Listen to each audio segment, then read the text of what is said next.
అందరికీ నమస్కారం అండి. జేడీ వరల్డ్ యూట్యూబ్ ఛానల్కు స్వాగతం.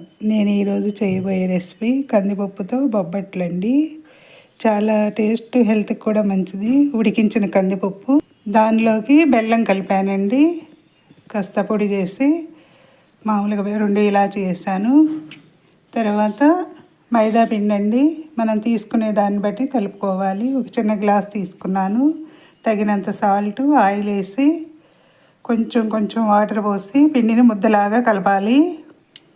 ఇవి మైదా పిండితో అయితే కొంచెం చక్కగా పలుచగా కూడా ఉంటాయి. గోధుమ పిండితో కూడా చేసుకోవచ్చు. ఇలా ముద్దలాగా కలిపి పక్కన పెట్టుకోవాలి.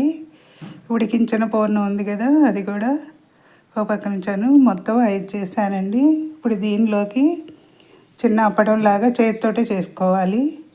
దీనిలో ఇప్పుడు ఉడికించి పెట్టుకున్న కందిపప్పు, బెల్లం పూర్ణం ఉంది కదండి, దానిలో వేసి ఇలా ఫిల్ చేసుకోవాలి. పూర్ణాన్ని చుట్టూ అంచులు మలిపి చేసుకోవాలండి. కొంచెం మందంగానే చేస్తున్నాను. ఇవి కొంచెం చిన్న చిన్నగానే చేస్తున్నానండి. లేదంటే అప్పడం చేసి కూడా మైదా పిండితోటి దానిలో పెట్టి పైన చేసుకోవచ్చు. అలా కూడా చేసుకోవచ్చండి. కొంచెం చిన్నగానే చేస్తున్నాను. ఈరోజు పప్పు వండాను, దానిలో తీసి ఇవి కొంచెం టేస్ట్ చేద్దామని చెప్పి చేస్తున్నాను అన్నమాట. ఇలాగా కందిపప్పుతోటి బొబ్బట్లు ఒకసారి ఇలా ఒత్తుకుని చేసుకోవాలండి. విడిగిపోతే కొంచెం బియ్యం పిండి చల్లి చేస్తే అండి పైన పిండి కరకరలాడుతూ ఉంటుందన్నమాట. చాలా పలచగా వస్తాయి. ఇప్పుడు స్టవ్ వెలిగించి ప్యాన్ పెట్టుకున్నాను. దానిలో కొంచెం నెయ్యి వేసి తర్వాత ఈ చేసి పెట్టుకున్న బొబ్బట్టు వేయాలండి.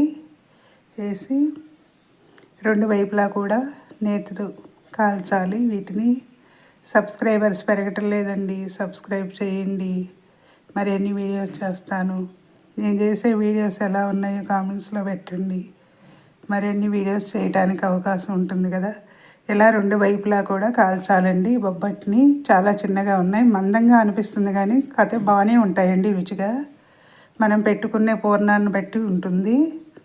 ఇలా 2 వైపులా కూడా కాల్చుకోవాలి. నేను చేసే వీడియోస్ ఎలా ఉన్నాయో కామెంట్స్లో పెట్టండి. మరిన్ని వీడియోస్ చేస్తాను. సబ్స్క్రైబర్స్ పెరగటం లేదండి. సబ్స్క్రైబ్ చేయండి. ఈ వీడియో చూసిన వెంటనే సబ్స్క్రైబ్ చేయకపోతే సబ్స్క్రైబ్ చేయండి. మీ ఫ్రెండ్స్కి షేర్ చేయండి, లైక్స్ చేయండి. మరిన్ని వీడియోస్ చేస్తాను. ఇంట్లో చేసిన ఫుడ్ ఎంతైనా కూడా మన ఆరోగ్యానికి, హెల్త్కి మంచిదండి. మనకి, మన పిల్లలకి కూడా వీలైనంత వరకు ఇంట్లో చేసి తింటేనే బాగుంటుందండి. ఇది నా ఒపీనియన్. అయిపోయిందండి. ఇలా చేసుకుని ఇది చాలా స్మూత్గా వచ్చాయండి. అయిపోయినాయండి కందిపప్పుతో బొబ్బట్లు. నచ్చితే లైక్ చేయండి, షేర్ చేయండి, సబ్స్క్రైబ్ చేయండి. మీ లక్ష్మీ కుమారి.